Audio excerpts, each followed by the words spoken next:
আসসালামু আলাইকুম। সবার আগে সংবিধান বিশেষজ্ঞ ডক্টর শাহাদিন মালিকের একটি কথা দিয়ে শুরু করতে যাচ্ছি।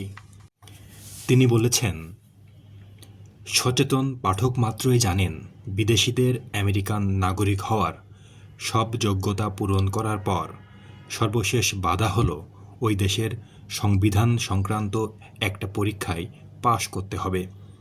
পরীক্ষাটি কঠিন নয়, তবে একবার তো অন্তত পড়তে হবে।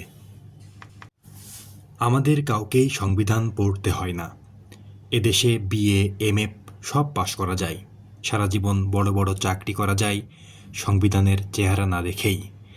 কিন্তু সবাই সংবিধান সংবিধান বলে চেঁচায়। কারো ঘাড়ে দোষ চাপানো এই অধমের উদ্দেশ্য নয়। যেহেতু কোনো আদালতই হাইকোর্ট ছাড়া সংবিধান প্রয়োগ করতে পারে না, সেহেতু আইনজীবীদেরই সংবিধান জানার প্রয়োজন নেই। আর আইনজীবীরাই যেহেতু চর্চা করেন না, দেশের মানুষ কেন মাথা ঘামাবে?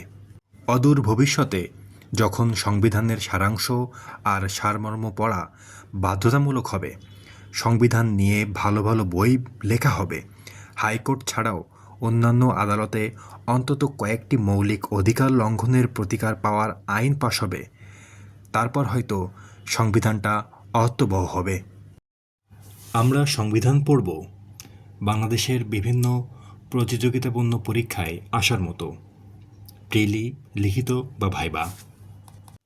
আমরা জানব সংবিধান রচনার ইতিহাস, ধর্মনিরপেক্ষতার নীতি বলতে কী বোঝায়, মৌলিক অধিকার ও মানবাধিকার কাকে বলে,